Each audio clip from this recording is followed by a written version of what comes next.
Hi, Amina. Hi, Lewis. How are you today? Oh, I'm good. How about yourself?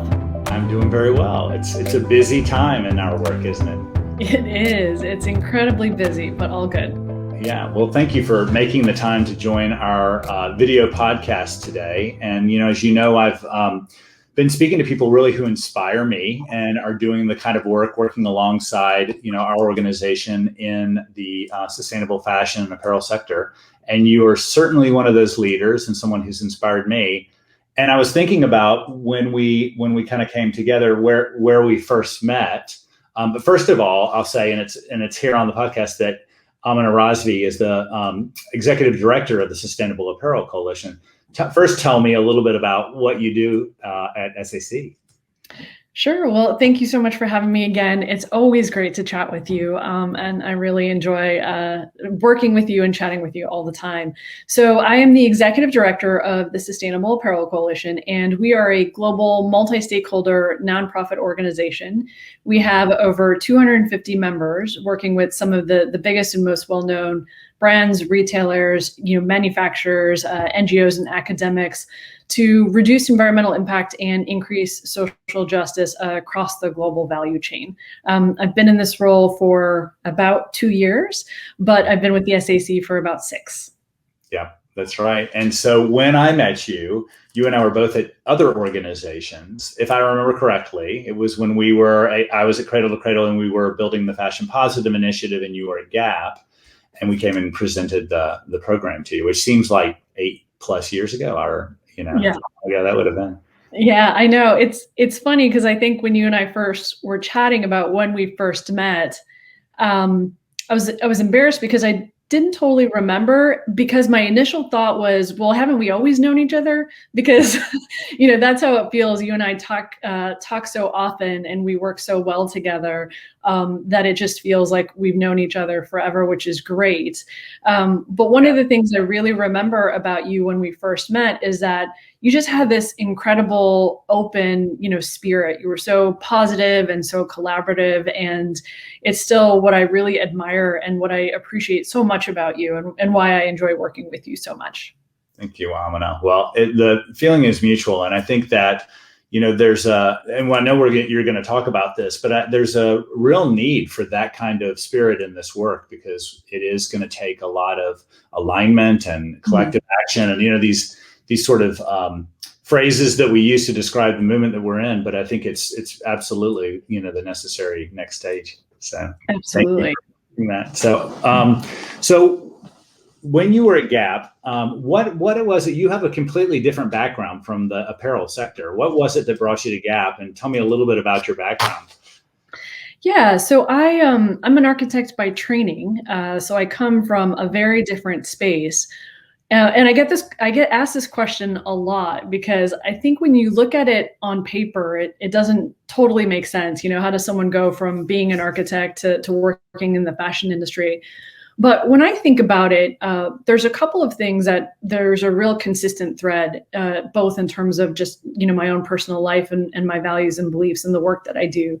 So I've been, very committed to social and environmental justice from a young age. I grew up outside Chicago. And when we would drive into the city, we'd see homeless on the street. And I didn't really understand at a young age why, in a country that had so much, there were people who, didn't have food and didn't have homes. And I became an architect actually to build houses for people that didn't have them.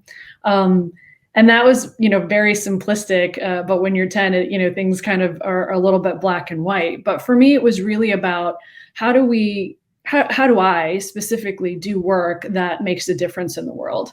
I also think that my parents really instilled values in us growing up of how we had been given, all of these opportunities, and we were very privileged to be growing up, where we were when we were. That it was important for us to really give back to the community more broadly, and it was about how do you pay things forward. And so what I do right now is really different from architecture. I think it really still aligns with my own personal beliefs and those personal values, and how, for me, architecture was really a means to an end right? It was about, how do you use architecture to really look at social justice as well as the impact that architecture has on the environment. And what I loved about it was that it was also really about, design and systems thinking, right? So as an architect, you're really thinking about how does what you build not only impact the people who use that space and how they use it and how they interact with it, but also how does it actually impact its surroundings? And I felt very much like there was a real opportunity for architecture and construction to have a positive impact on both people and the planet. And so in my role now, I feel like I bring a lot of that to this role, right? In terms of thinking about the bigger system, about how you really drive change. And fashion is, everyone relates to fashion and everyone is so connected to it. And it also has a really big impact on people on the planet, which means I think it also has a really big opportunity to drive positive change and to really be an industry that I think gives back more than it takes. Yeah, absolutely. And there's something that I really identified that you say there. I also came out of the built environment before I got into the apparel space and was working in product manufacturing, flooring. And one of the things that, I thought was so interesting about the perspective of designing buildings is really the ability to do it within constraints, right? Mm-hmm. To be able to say, how can I achieve a more efficient or a more sustainable system and or output by actually, limiting the choices that I have. And that's where true innovation begins, right? And so that's exactly, I think, where the apparel industry is as well, too, in terms of the real creativity that can happen when you're actually designing within a certain set of constraints. I'm just curious about your thoughts on sort of translating that from your two lives of your two careers.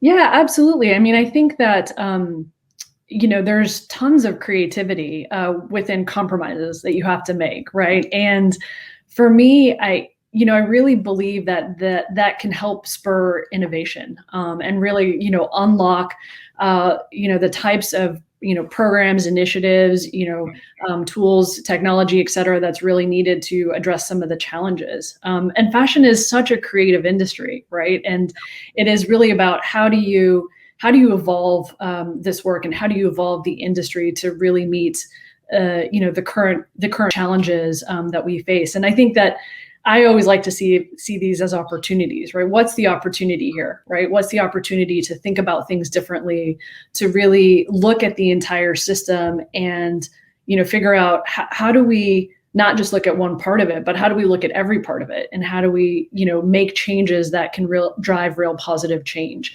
But that takes also not just compromise, it also takes a lot of collaboration, right? And working with, all of the players across the value chain, which is, for the SAC, what we've been doing over the past 10 years. And it's why it's, I'm so grateful and so privileged to be doing this work. Yeah, no, I feel the same way. And since AII rolled out of the SAC, so much of our legacy and what we're building is based on sort of the framework that the industry created with SAC. And it goes back to the data, right? And the standardization of if we're looking at the same information, then we actually can make choices and we can actually solve for that. So tell me a little bit about, what SAC's role is. What is this Higg index thing that you all have? Yeah. And how this works. Yeah. So, at the SAC over the past 10 years, we've been working on the development of the Higg index, which is a suite of tools that helps companies measure sustainability performance, both social and environmental end to end, right? So really looking at what are the products that companies are making, how and where those products are being made, and then the companies behind those products. And we're really excited because we're actually launching a new initiative this week, our transparency program, in partnership with our technology partner Higg and with our members. And it actually takes the tools and really builds on them. And it's a unified way for brands, retailers, and manufacturers to actually share that sustainability performance information to consumers to help them make more informed purchasing decisions. It's the first phase of the program, but it will, to your point, really actually disclose the data on the environmental impact of the material content in that product. So really looking at, water use, pollution, greenhouse gas emissions, and fossil fuels. And what's exciting about this is that it takes this 10 years of work and the development of these tools and really helps companies actually communicate this data and this insight in a standardized way to help both companies and consumers, make better and more informed decisions. At the end of the day, when the SAC set out to do this work, it wasn't really about the tools themselves. It was about how those tools could drive data and insights to help both companies and consumers really understand what the impacts of these products are, and how you use those insights to really drive action. And we're super excited because I think that this has benefits for everyone. It benefits consumers because it increases transparency and allows them to really vote with their wallets, to vote for products and companies that are aligned with their values. I think it, to our earlier point about innovation, I think it helps companies because it will allow them to really differentiate products and spur innovation. And then at the end of the day, it helps people on the planet because it will allow us to start to shift towards more sustainable products and more sustainable practices that really reduce environmental impact and increase social justice. So we're excited. There's a lot more work, to be done, and we eventually are going to start to incorporate not just material information, but facility information, which is where like our work between SAC and AII comes in, and then also ultimately brand and corporate responsibility information. Well, it's actually a huge game changer in terms of actually bridging this information back to the consumer to create, again, like what you said, the standardization, so you can walk into any of the retailers that maybe your favorite places to go buy things, and that there's a standardized approach and it's the same measurements and it's the same framework that's being applied. Without that, there's distrust because one brand may market better than the next, or you're basing it on non-fact-based evaluations, right, as a consumer. Yeah, absolutely. I mean, when I talk to my kids about this, I liken it to a nutrition label, right? Mm-hmm. Can you imagine as a consumer, as a parent, if you were to go into a grocery store and see, 20 different labels out there, you'd have no way of knowing, what product is better for you than another. And we're trying to do something similar in terms of, standardizing that information, ensuring that it's credible and that it's verified so that consumers can really make better decisions, aligned with their values. And again, vote with their wallet, which I think is so important. Sure. Well, and it's how you change markets too, right? I mean, it's like, this is one of the key ways. Another one, which my question is this setting a framework that ultimately could become policy? Because now you have something standardized that you actually can roll out as a policy, right? Is that regulation in the future with this work? Well, I think policy has a really important role to play in all of the work that you and I both do, right? Because it can influence the marketplace. And at the SAC, we've been engaging with policymakers over the past several years to really both inform policymakers on all of the great work that has already been done, the standardization of the tools, the metrics, the measurements, et cetera, but also how that helps to shape and inform future policy and legislation. There's already so much happening in the EU in this space, and it's only increasing. And so I think that it is really incumbent upon industry and policymakers and stakeholders and and investors to really work together to figure out how do we create smart policy that incentivizes the right actions and really starts to activate a change within the industry. Yeah, absolutely. And you really only need sort of one major stakeholder region or, to kind of tip this over. When I was working in the flooring industry, it was the standard in the state of California that made all the manufacturing have to change because you're not going to have different production for different regions, right? So it's this interesting way that it kind of sets this up for tipping everything over. So yeah, well, so that is a big initiative, and I know you've been working on it for a while. So congratulations to you and the team, and really bringing something forward that brands are already, I'm sure, encouraging you by sort of getting ready to use this within their own stores. This must be the direction, right?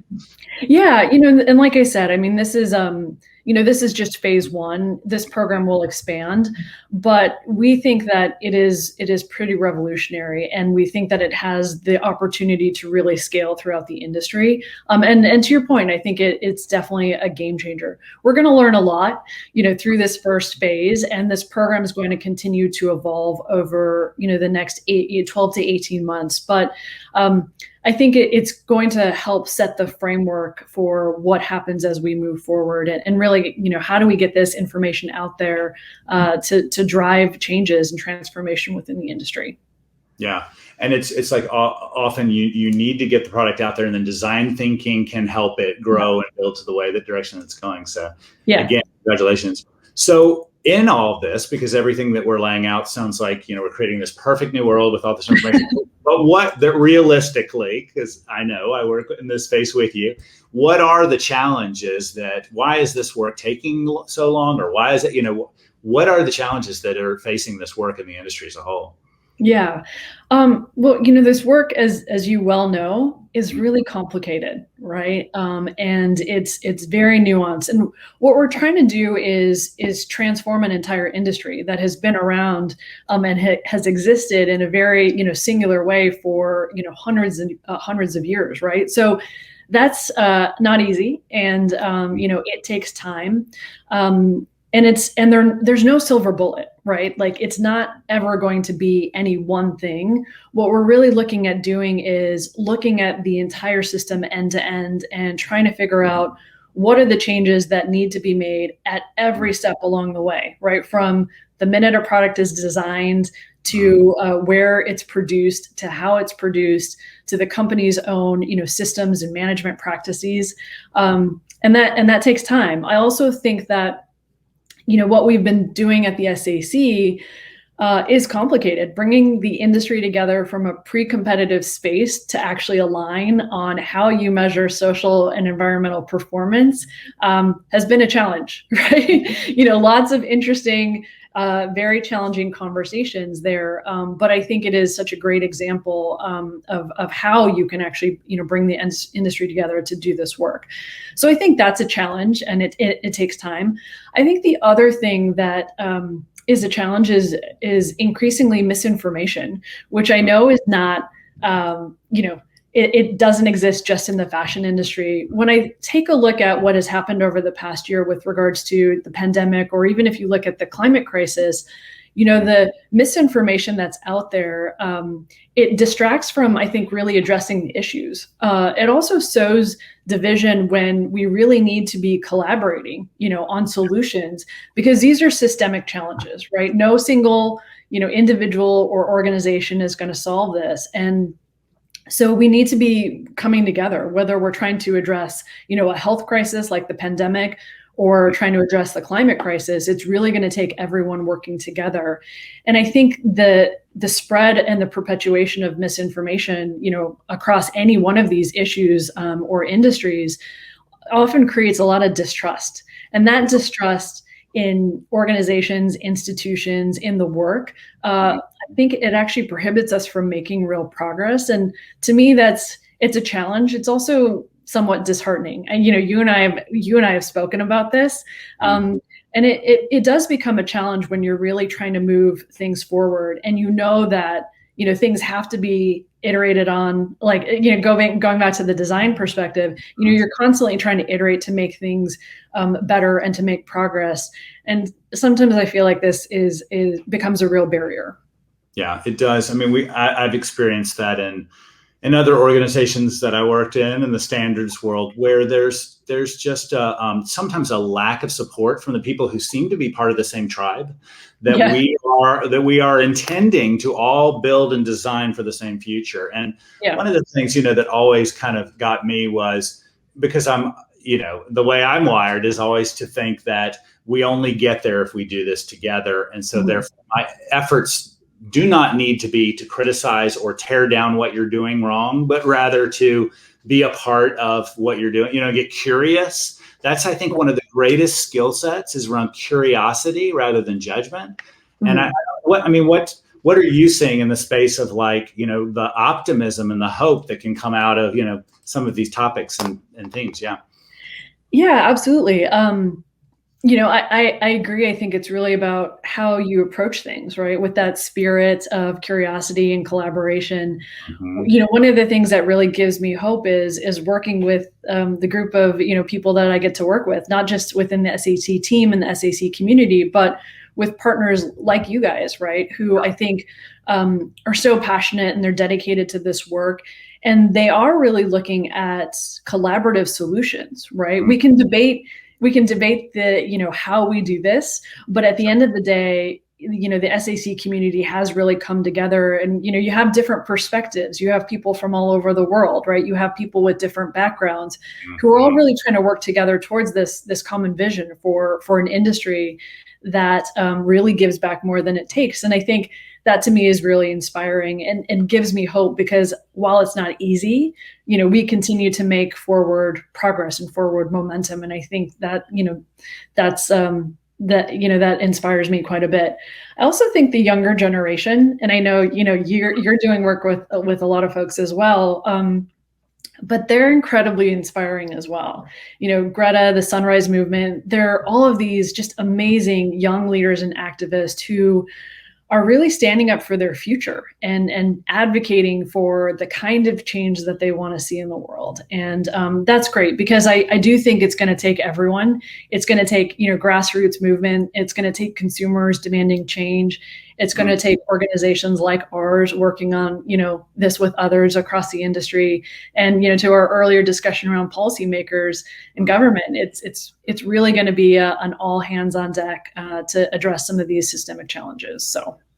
Yeah, I mean, it really is sort of the work of our time, but it's definitely the work of the younger generation, because they don't know these things not being the issues, right? I mean, those of us who are a little bit older grew up with some years where we didn't talk about climate crisis unless you were a true environmentalist working in that space. It was not getting out to the rest of the world, and I think that's the difference of the younger generation, is they're solving for this their whole lives, right?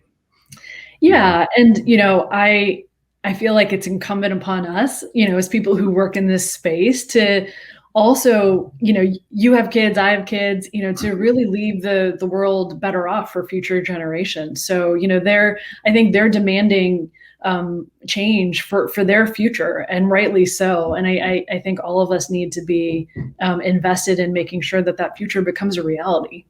Yeah. Yeah. Well, it sounds like you're an optimist, which is good. I'm from the Midwest, so I'm a pragmatic optimist. Yeah, I like that about you, actually. Amina is on my board, so I get a lot of great, sound advice when I'm off building some crazy vision idea. And that's meaningful, I think, in so many ways, because it takes, like, we talk about collective action, but it takes lots of different ways of looking at what is the possibility, and then how do you operationalize that possibility. And so I see a lot of it in you. Yeah, I also think it's partly the architect in me, of saying, great, that's a great vision. How are you going to build it? Right. So Absolutely. I'm all about details. Well, but it's a really strong point, because when the work that we're doing is so challenging that you have to dream it, and then you have to be able to build it into place. And it is, the success factor is actually being able to operationalize that vision, right? And that's what SAC is doing, and moving into this transparency work and getting it to the product level with the consumer, is really a big part of that. So yeah, absolutely. Yeah. So in that, though, 2020 and even into 2021 has been a big game changer around the globe for a lot of reasons. Not only we were talking about climate crisis, but obviously the pandemic that we've been in, social justice issues. How has 2020 been for you personally? What have you learned? And also for the work that you're doing, how have you seen that impact your work? Yeah, absolutely. 2020 has been a challenge for everybody. I will say I've learned that I should not be a school teacher. So just personally, my hats go off to every teacher out there who is just on a tremendous job of really, trying to help kids through a really challenging time. I feel like I've got a lot of skills. I think homeschooling is probably maybe not one of them necessarily. So I'm going to just fully admit that. I think parents, I also, have a lot of a lot of empathy and compassion for parents out there who are really just, trying to do the best that they can in what has, been challenging circumstances. But I think professionally, for me, what has become so clear, as you and I have been talking about throughout this whole conversation, is that, I really believe that partnership is the new leadership, right? Mm-hmm. And what it's going to take for organizations, for leaders like us, is to be reaching out to, other organizations, to, other parties, and really trying to bring people together to solve systemic issues. We have 10 years left before some of the most negative impacts of the climate crisis occur for both people and the planet. Mm-hmm. And we are not going to be able to solve that unless we are working together. And that, to me, it's become so clear. And I think when you look at, some of what's come out of the pandemic, you also see how, companies, organizations, governments have been able to mobilize to try to, deal with this health crisis. And, for sure, there have been a lot of challenges with it, but, trying to react quickly to a clear global crisis that affects everyone, I think also is, a bit of a precursor to what we're going to have to deal with the climate crisis. And I know you and I have kind of talked about that, right? Yeah. No, 100%. And it also, what's interesting is not only did it make everyone question values, we got to see what impact less would look like with getting cars off roads, getting, air travel. Like, we actually got to see that impact. And so in a very short period of time, and then, as you said, like, problem solving had to happen fast, right? To roll out a vaccination in such a short period of time and then roll out across the world, it's that same urgency and that skill set that what I'm hearing you say is we now have, it's really 9 years, right? 9.5 years to get to the science-based targets, which, by the way, in the pandemic year, your members, your coalition actually came forward with a number to get behind, right? Mm-hmm. Absolutely. Yeah. Tell us about it. Yeah, we, as part of our new strategic plan that was launched last year with the coalition, we also aligned around science-based targets. So setting a 45% greenhouse gas emissions reduction target in line with climate science.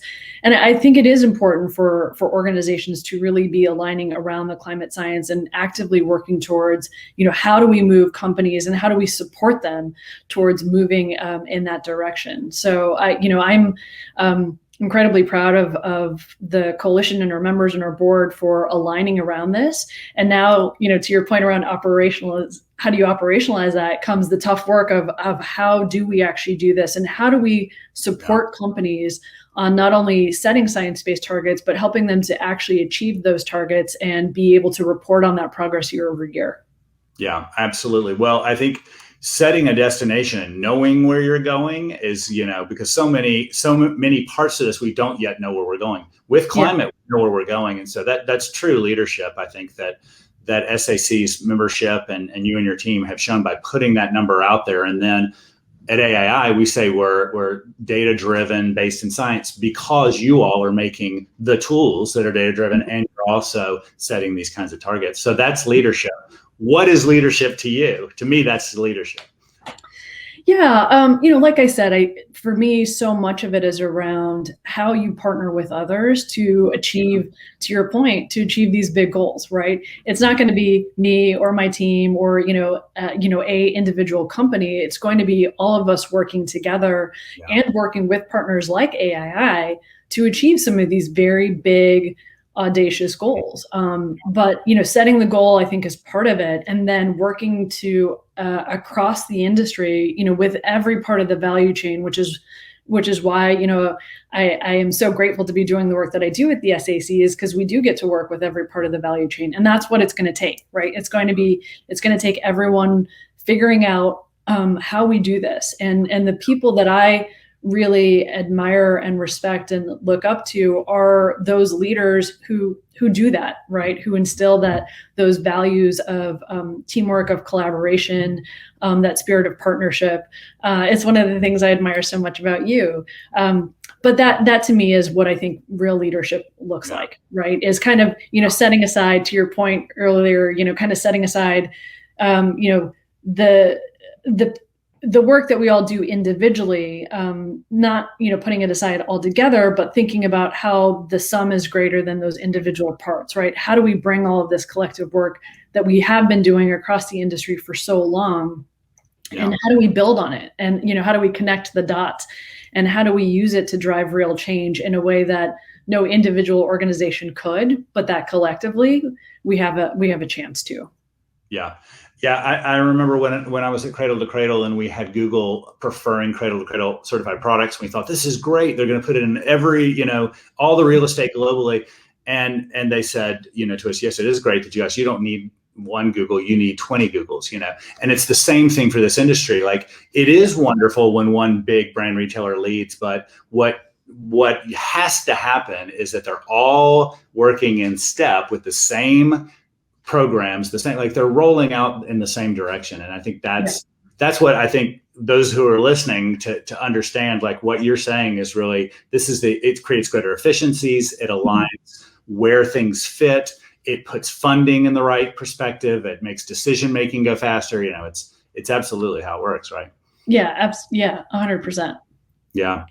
So with that, I feel like I just gave a call to action. What is the call to action that you want to say to the industry? Well, I'm going to build on what you said, because that is, I think I have a similar call to action. I think that for, all the brands, retailers, and manufacturers who are out there, I would say absolutely, join us on this journey, right? What's great about the SAC, I think, is that no matter where you are in your sustainability journey, this organization in this community exists to both help support companies wherever they are and actually help them, move forward.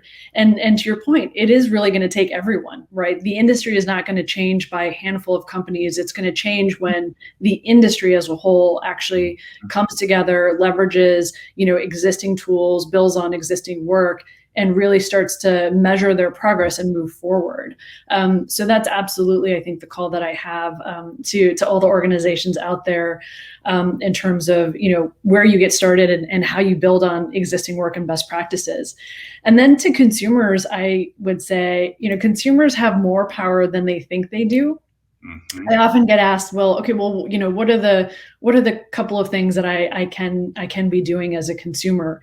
And I would say it's really looking into the companies that you buy from. What are they doing about these issues? The transparency program that we're launching, I think, is a really good first step, and it will help put more data and information in the hands of consumers to help them make decisions. But even before that, I think consumers can, be curious, and to your point, be curious, ask questions about what companies are doing, and, vote with your wallet, align your purchasing with companies who align with your values. And I think that goes a long way. I've heard examples where a handful of customers will reach out to a company and that will drive change. And most people don't think like, oh, well, I have the power to change what a company does. But I think consumers increasingly have a lot more power than they think, and should be empowered to use it to drive the kind of change that they want to see. Well, in this industry, being the fashion industry, I mean, trends and fashion rapidly change overnight, right? Mm-hmm. And things on the design side can be disrupted rapidly, and you all of a sudden it just shifts. And because of that, I think this industry has that ability to do the same thing when the consumers can help drive that. We would never buy and own apparel that didn't meet these standards. And that's the future that you're building towards. So it's a call to action for sure. Absolutely. Yeah. Well, Amina, thank you so much. I wish that we had more time. So we're going to have to do another one of these on the back end of the year and hear more updates about how the rollout has been on the transparency work. Absolutely. Always happy to chat with you, Louis. Great. Thank you so much, Amina. Thanks, Louis. Take care. Bye. Bye.